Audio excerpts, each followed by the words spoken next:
The night Colin died was a traumatic experience for anyone to go through. We didn't speak much, myself and my wife. We were probably in a bit of shock, but then realised it hit home, the seriousness of this. And we went into the hospital, still not speaking to each other really, and we went to the triage nurse. We explained what's happened, and they immediately took us to a private room on our own. And I actually said to my wife, this doesn't feel right, this. Within probably 5 minutes or so, a group of nurses and doctors had come in and said, your son has been brought in. He's with us at the moment and he's in a pretty bad way. As soon as we can clean him up a bit, we'll get you in to see him. However, we've sent for a specialist surgeon to come in, and we'll be waiting on him before we can take him down to the operating room. So I thought, oh, that's not really good, that. So the next minute they come down and said we can go in and see him now. So we went into this like private room, and he had a million things coming off his body, and he was literally covered in blood. It was a terrible thing to see, and my heart nearly broke.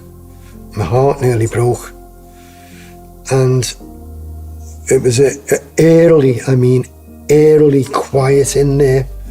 You could just hear the machines working. And then all of a sudden, Colin grabbed me. And I went into a little bit of shock at first, but then I put my hand onto his head and said, you're all right, son. You're going to be fine. Your dad's here now. And yeah, it's not a good experience for anyone to go through. When Colin was taken to the theatre, I actually didn't go with him because I was so upset, traumatised. Peter went with Colin to the operating theatre, and I was escorted by a nurse into the private room again. And she said to me that if I wanted to use the telephone to ring any of the family to get them here, I could. I didn't do that. I was just sitting there on my own, waiting for Peter to come back and for extra news from the nurses about how Colin was. Peter came back to the room, and we knew that we were going to be there for a while because he'd been taken obviously to the theatre. The heart specialist had been called for, and he'd arrived. So we went outside and we walked around the car park for about 15-20 minutes.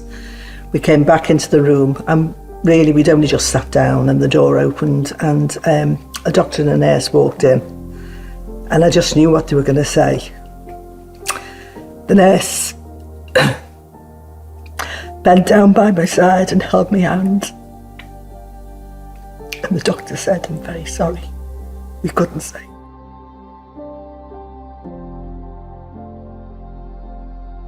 When the doctor come in and told me that Colin had died, they then said we would be able to go in and see him. And we were taken to another room where Colin was laid out. His clothes were still ripped to shreds and covered in blood. But there was a policeman there actually at the time. And I happened to say to him, I hope you've located these people who've murdered my son.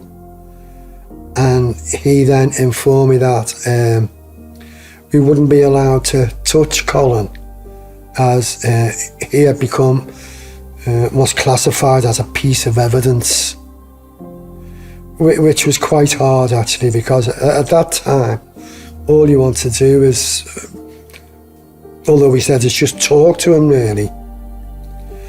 So we spent some time with him, probably an hour, and then realised we'd have to go home and tell our other children, who by that time will be getting themselves prepared for work. Colin's death has an emotional effect on my life ever since.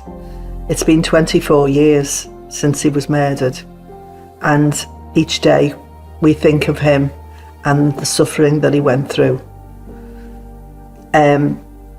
After Colin died, I was really nervous about the rest of my children leaving the house, even going to work.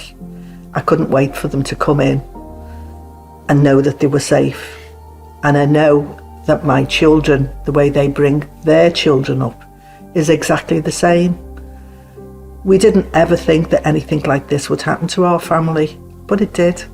We were just a normal family. And the brutal thing that happened to Colin could happen to anyone. So we just need to keep safe. It's gone out of all proportion. When my son Colin was murdered, it was unheard of then. Knife crime was unheard of then. Now it's every day, and now it's for nothing. They're getting younger and younger.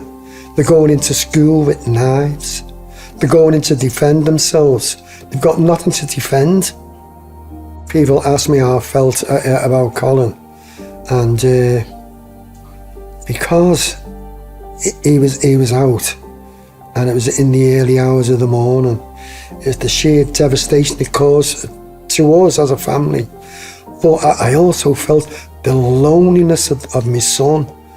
He's on his own, with no one to help him, and knife crime had done that to him. Lying in a gutter somewhere.